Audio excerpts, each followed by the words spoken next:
agen-agen baru ke dalam agensi kita. But if I want to ask you, you don't have to answer me. The last 12 months, how many of your new recruits, actually brought in by your agent? Dan saya ingin tanya ke rekan-rekan, walaupun tidak perlu dijawab ya, dalam 12 bulan terakhir, berapa banyak dari agen rekrutan baru Anda yang membawa masuk agen barunya? If the number is very small or zero, that means you have a problem. Kalau jumlahnya kecil sekali atau bahkan nol, itu berarti ada masalah. There are only two problems. If you have a very small number of zero, there are only two problems. Dan kalau jumlahnya kecil sekali atau bahkan nol, ada dua masalah yang terjadi. Problem number one, your agent don't like you, don't trust you. That's why they don't even want to bring people to you. Masalah yang pertama, agen tidak suka, tidak percaya pada Anda, leadernya. Itu kenapa dia tidak mau merekrutkan agen yang baru. Because agent supposed to be the person that working closely to you, understand you the most, and yet if they don't bring people to you, there must be something wrong. Karena agen itu adalah pihak yang bekerja dengan sangat dekat dan erat dengan Anda, paling memahami Anda dan cara kerja Anda. Dan kalau mereka tidak membawa masuk agen yang baru, tidak membawa rekrutan baru, pasti ada yang salah. The problem number two is you never highlight this enough. You may just mention it, but you didn't follow up, you didn't keep highlighting it, repeat it, so much so that the agent may have forgotten about it. Masalah yang kedua adalah Anda tidak pernah menekankan, menggarisbawahi pesan ini. Mungkin pernah Anda sebut sekali, tapi Anda tidak pernah ulangi atau tindak lanjuti, sehingga agen-agen Anda lupa. I would like to believe it is the second reason, not the first reason. Saya percaya untuk rekan-rekan di sini yang jumlah agent to agentnya kecil atau bahkan nol, masalah yang terjadi adalah masalah yang kedua ya. So I would suggest if you want to make use of agent and agent, make sure you also do it in a structured manner. Nah, saya sarankan jika Anda ingin menggunakan metode agent get agent, pastikan Anda aplikasikannya dengan cara yang terstruktur baik. You need to conduct another different type of BOP. That is what we call the internal BOP. Selenggarakanlah BOP yang jenisnya berbeda, yang disebut BOP internal. Because a lot of times the leader taking for granted that the agent will automatically know how to bring people to that. Karena seringnya leader berasumsi bahwa agen sudah pasti tahu cara merekrut orang baru. But in fact, it's not true. Because as a leader, we also have problem to recruit people. If you didn't highlight it enough and teach them how to do it, after a while, automatically, they will just forget to bring people to you. Kenyataannya tidak seperti itu ya, karena kalau kita sebagai leader pun punya masalah dalam merekrut, apalagi kalau kita tidak pernah menekankan, menggarisbawahi pentingnya merekrut, dan tidak mengajarkan cara untuk melakukannya, lambat laun agen-agen kita sudah lupa soal ini. So we would like to suggest for agent get agent, you must also do it in a very systematic, serious, and consistent manner.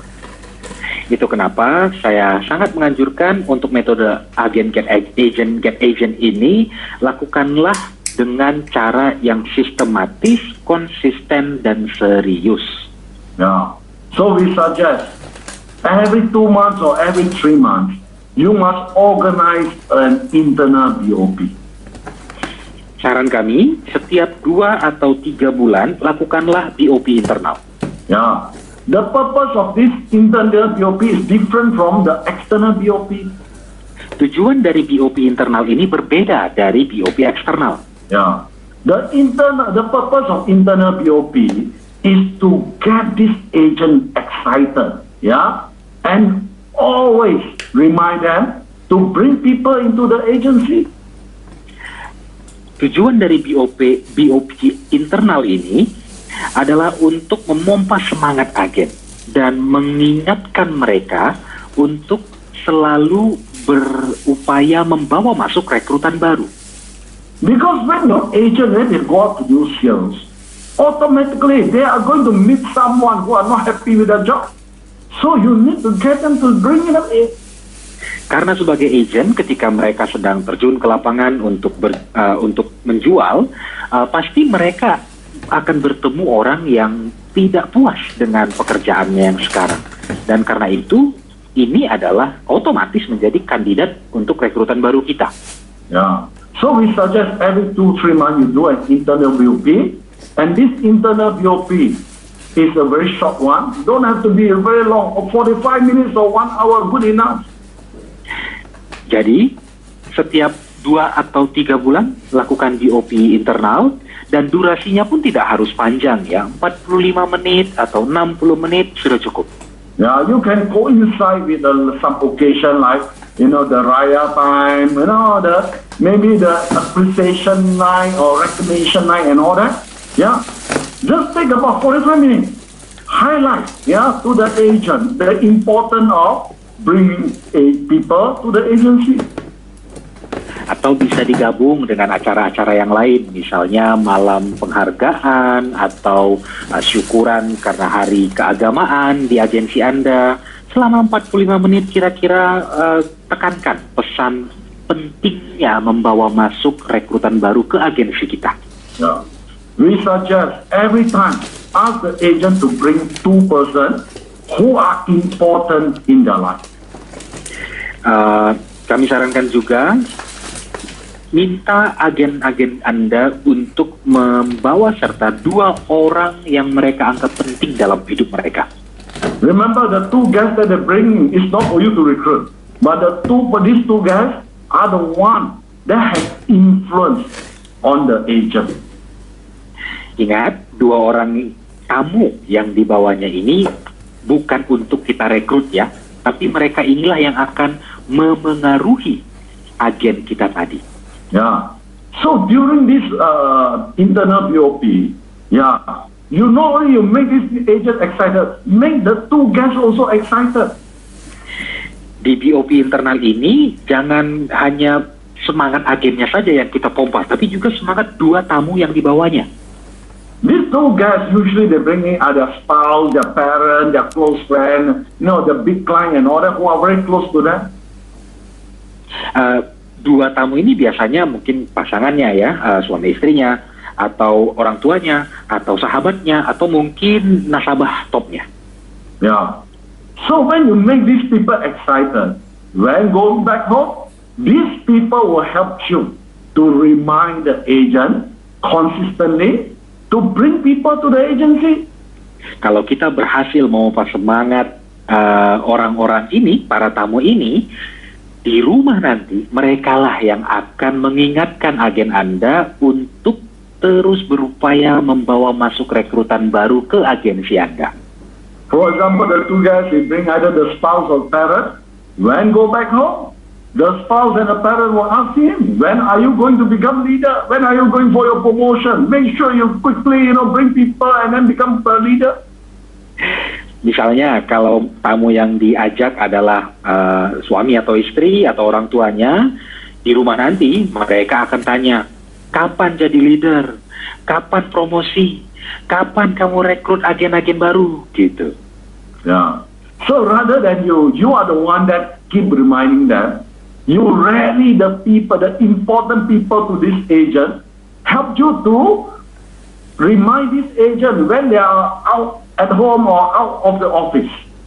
Inilah cara kita untuk menggalang dukungan dari orang-orang terdekat, orang-orang yang penting dalam hidup agen kita, untuk mengingatkan si agen di luar kantor dalam aktivitas kesehariannya untuk terus berupaya melakukan perekrutan.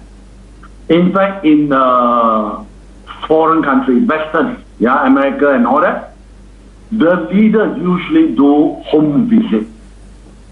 Malah di negara-negara barat, di industri asuransi di negara-negara barat ya rekan-rekan, biasanya leader itu akan berkunjung ke rumah agen-agennya. Yeah. During the home visit, the leader will talk to the parent, the spouse, and all that. Yeah. And get them to support the agent. Dalam kunjungan ini, leader akan bertemu dengan orang dekat si agen, ya, orang tuanya atau mungkin pasangannya, dan mengajak mereka untuk mendukung karir agennya. Yeah, and the effect is very good. Yeah, because as a leader, you cannot be with your agent most of the time, but their parent, their spouse, they will meet the agent every day.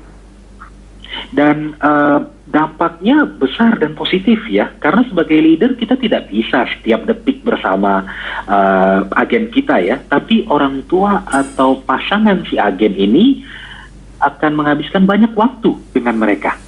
Yeah, and if this 2%, one of them is the big client, after you talk to them, the big client will become his center of referral. Dan kalau ternyata yang diajak oleh si agen itu adalah nasabah topnya ya, setelah bertemu di BOP internal begitu, kita pompa semangatnya, dia senang, nanti dia si nasabah top ini akan menjadi center of referral kita, pusat referensi kita.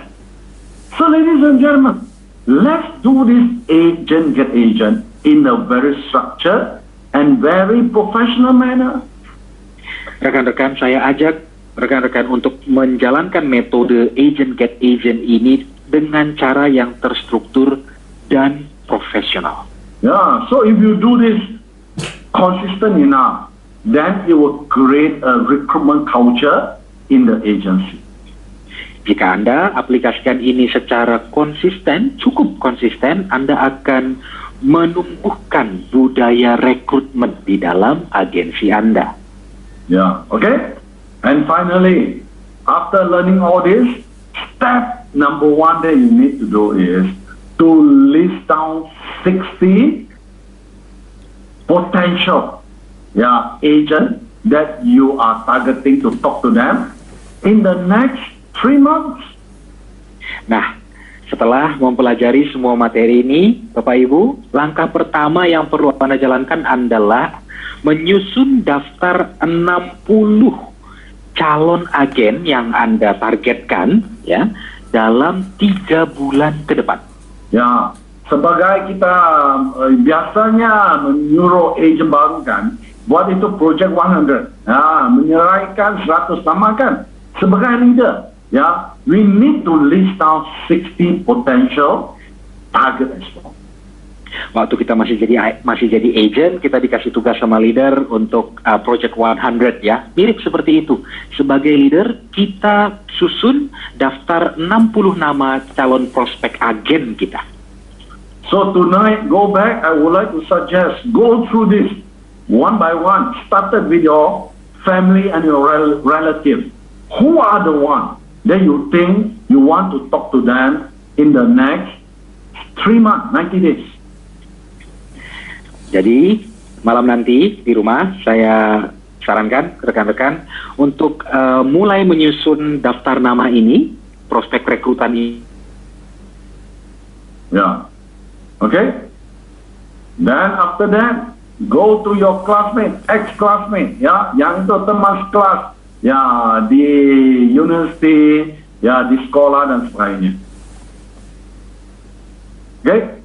Then after that, go into the next list, your personal friend, ya, your neighbor, jiran Anda dan sebagainya, ya, coba menyerahkan nama-nama mereka. Okay. Yeah, how are you back? Okay, then after that you go to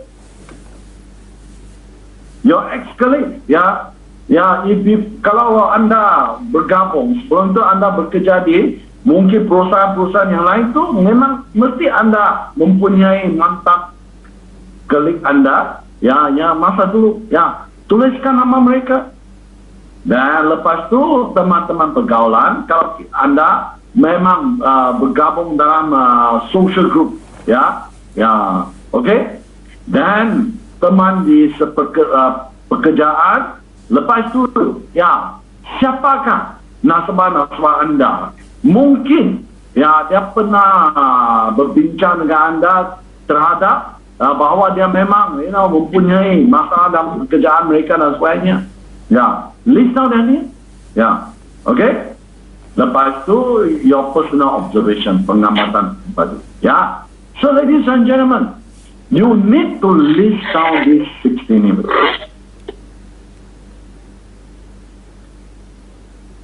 Okay, bawah ya. So let's kita mulai dengan menyerahkan 60 nama. Lepas itu langkah yang kedua, ya, kita jumpai mereka menggunakan yaitu survey form kita. Okay, so step number 1, list down the 16 names, then using the survey form as a step number 2, approach them and disturb them. Ya. Oh, I thought I see bawah you masuk, ya. Dan langkah yang ketiga, lepas mengusir mereka, kita mengundangkan mereka untuk menyertai ya BOP kita. Ya. Jadi ini merupakan 3 langkah yang paling dasar, yang paling utama. Ya, mulai dengan menyerahkan nama. Ya, langkah yang kedua, kita jumpai mereka menggunakan survey form itu, dan lepas itu mengundangkan mereka untuk menyertai BOP kita. Okay. And saya memang janji, sekiranya kita dapat menggunakan 60 tetamu kita untuk mengisikan survey form itu, saya memang berasa kita dapat mengundangkan separuh, ya, mungkin 20 lebih atau 30 orang itu untuk menyertai BOP kita. Kalau kita ada 20 lebih atau 30 orang yang menyertai BOP, memang kita mempunyai peluang yang tinggi untuk mengundangkan sekurang-kurangnya 8 sampai 10 ya ejen yang bagus untuk bergabung ke dalam agensi kita. Ya, so ladies and gentlemen, let's begin with the 3 steps. Ya, kita gunakan di dalam tadi. Okay? So with that, dengan itu saya melengkapi ya, yaitu subjek tentang ya recruitment. Okay?